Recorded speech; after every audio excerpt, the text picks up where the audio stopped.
Marrakech-sur-Alzette a été élue capitale européenne de la culture. Nous avons interrogé les Messins pour savoir ce que représente ce statut à leurs yeux. Oui, bien sûr, je connais la capitale européenne de la culture. Je sais que ça change régulièrement. Je crois que je ne sais pas si c'est tous les ans, mais il y a une ville en Europe qui est élue pour pouvoir, pour pouvoir montrer ce qu'elle a au niveau patrimoine culturel. Je pense que c'est pour mettre à l'honneur des villes au niveau de l'Europe. À Metz, Esch-sur-Alzette, nouvelle capitale européenne de la culture, génère des questionnements chez les passants. Je connais de nom, mais j'y suis jamais allée. Étant donné que nous on ne connaît pas du tout cette ville, je pense que ça peut être un bon moyen de la mettre en valeur. C'est pas franchement une ville connue par le grand public. Sur Alzette, ça me paraît un peu bizarre parce que je connais la ville et c'est pas très grand. Le Luxembourg, c'est pas non plus si connu que ça et c'est un peu vraiment un tout petit pays. Je pense que c'est totalement mérité. Ouais. Un pays très vivant, je pense que c'est une bonne chose que de ne pas proposer toujours la capitale européenne de la culture à une très grande ville. Moi, ça suscite ma curiosité en tout cas. En lien avec la mise à l'honneur de la culture, les passants nous ont partagé l'importance des activités culturelles dans leur quotidien. J'aime beaucoup l'opéra, le théâtre. Dès qu'on peut, on va au musée, au cinéma, un peu moins au théâtre et à l'opéra. Ça m'arrive donc de lire des livres, écouter de la musique, aller au musée. Surtout avec ma mère, on aimait bien sortir, faire justement les sorties du musée, le cinéma, même lire. Avant, j'aimais beaucoup lire, mais avec la pandémie et tout, ça m'a vraiment cassé dans le truc en fait. Beaucoup au cinéma, parce qu'on a la chance d'avoir encore un cinéma indépendant à Metz. Régulièrement quand même. Assez régulièrement au cinéma. Pour nos études, du coup, on doit souvent y aller. Et voilà. Et même juste par plaisir, comme ça, de temps en temps. Mais ça va me permettre aussi aller à Luxembourg, aussi à voir des choses. La culture, ça fait partie, pour moi, ça fait partie de la vie.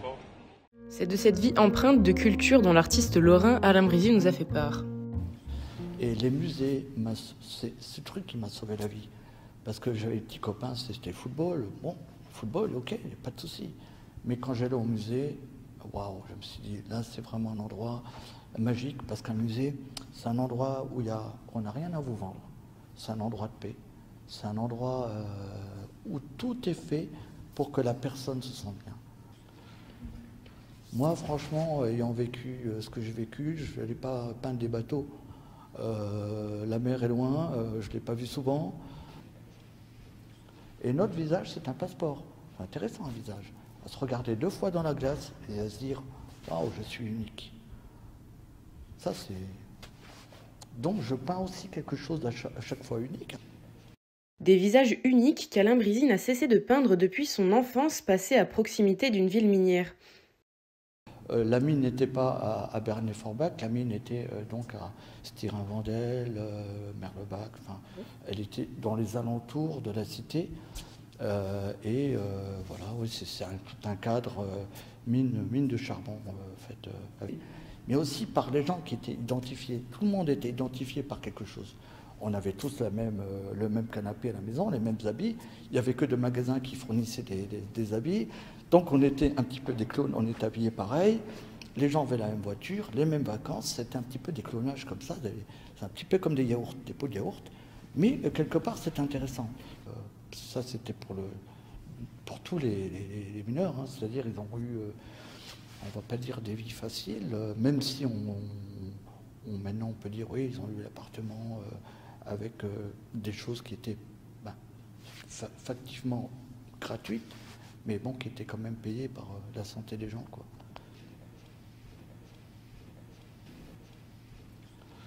C'est pas des visages vides, ils sont très forts justement. Et le mot tristesse, c'est pas le mot. Il faudrait enlever le mot tristesse et mettre le mot mélancolie. Là, on a le beau mot. La mélancolie n'est pas présente seulement sur les tableaux d'Alain Brisy. Les anciens mineurs de charbon et de fer y font face aussi, mais tentent de refaire vivre leur passé dans des musées. C'était mon plus beau métier.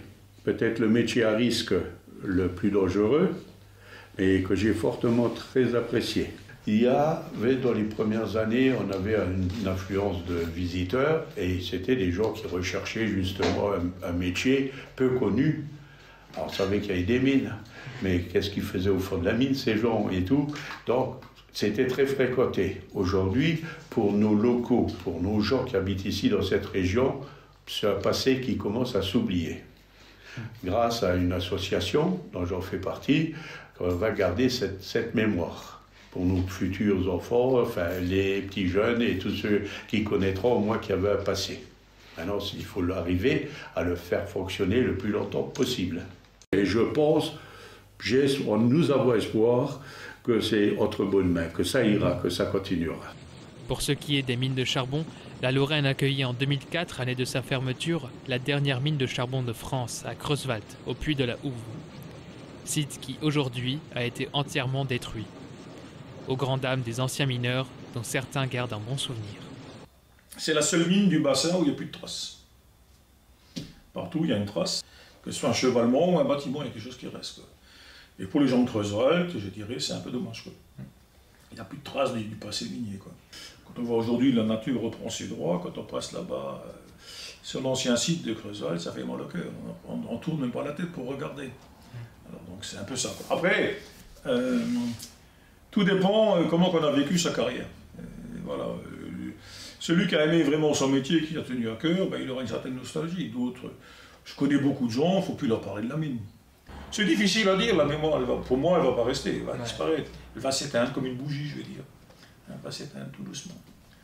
Et ça, c'est inévitable. Vous savez, vous allez aujourd'hui au musée de la mine à Vindel. Et les anciens qui étaient là, qui étaient les premiers guides, ils racontent aussi avec leur tripes. Et il n'y en a plus beaucoup. Mais pour Serge Vernier, la mine, elle, ne l'a jamais quitté.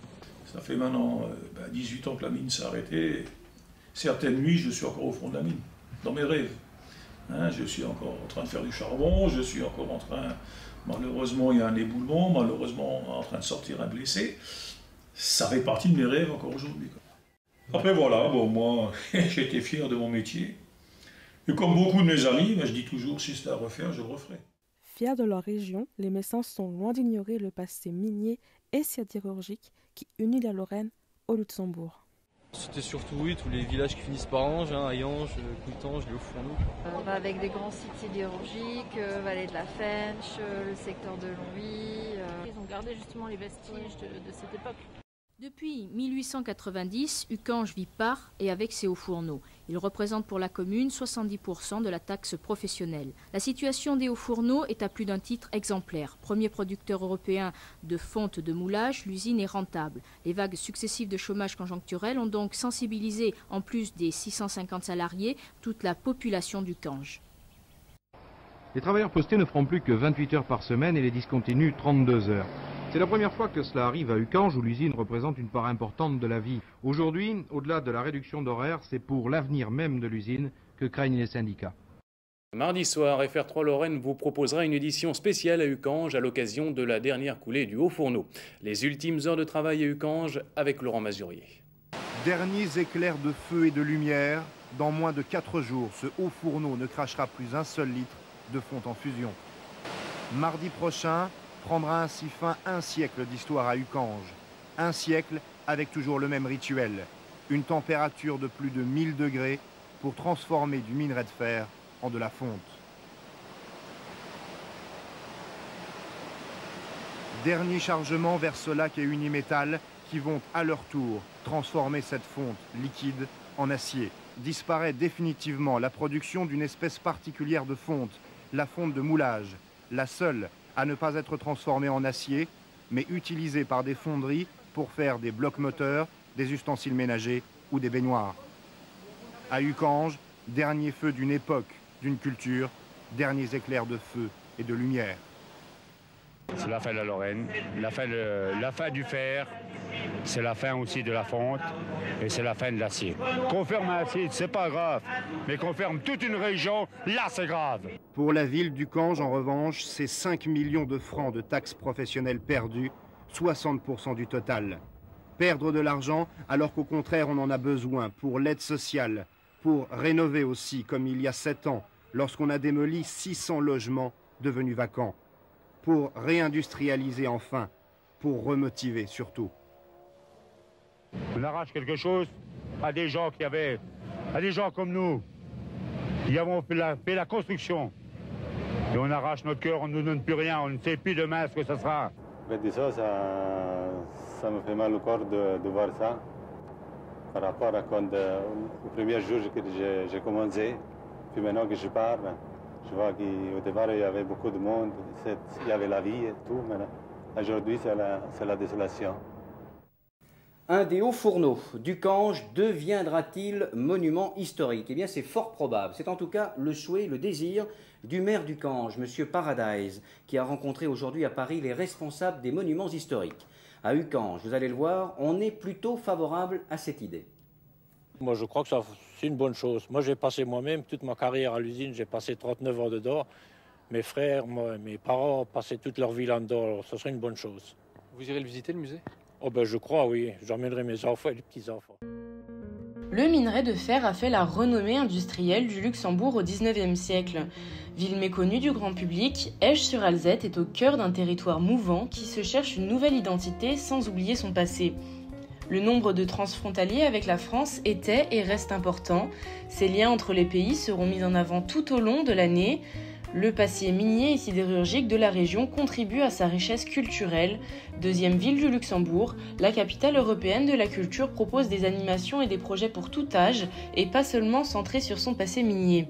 Esch-sur-Alzette, nouvellement nommée capitale de la culture, permettra de partir à la découverte de ce patrimoine culturel qu'ont en commun le Luxembourg et la Lorraine.